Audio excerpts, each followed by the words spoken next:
Geçmişi sormayın dostlarım bana, gafletle geçirdiğim ömrüm boşuna.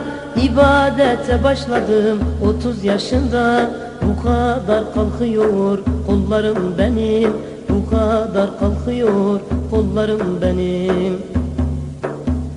Garip bir sofiyim, himmet isterim, değişti böylece benim kaderim. Dağları sırtıma almış gibiyim, Seyda'nın yoluna ben ölmez miyim? Garip bir sofiyim, himmet isterim, değişti böylece benim kaderim.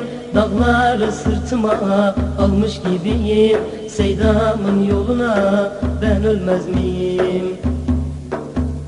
Tuzakmış bizlere dünyanın süsü, görmedim çevremde hiç iyi kişi. İlkbahar sonbahar geçirdim kışı, kar ile kapandı yollarım benim, kar ile kapandı yollarım benim. Garip bir sofiyim, himmet isterim, değişti böylece benim kaderim. Dağları sırtıma almış gibiyim, Seyda'nın yoluna ben ölmez miyim? Garip bir sofiyim, himmet isterim, değişti böylece benim kaderim.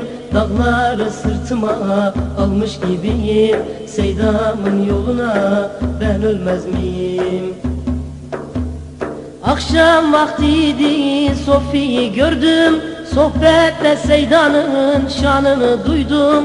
O anda sevgi, muhabbet aldım, sevinçten yaşardı gözlerim benim, sevinçten yaşardı gözlerim benim.